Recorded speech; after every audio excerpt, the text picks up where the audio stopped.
زينتك ويرسل عليها حسبانا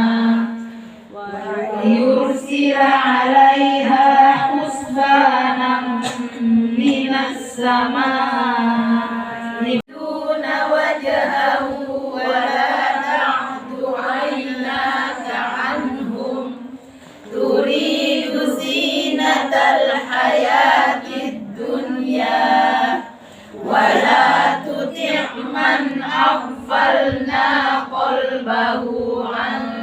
ذكرنا ولقائه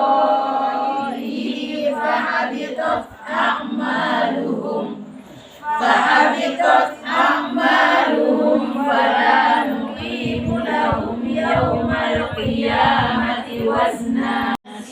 ما قدمت يداه إنا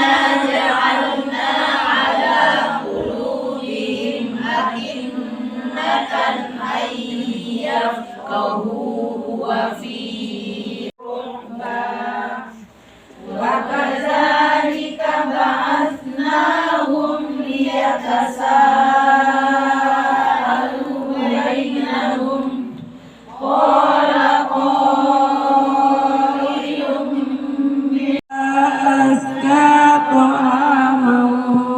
فليأتكم برزق منه وليتلطف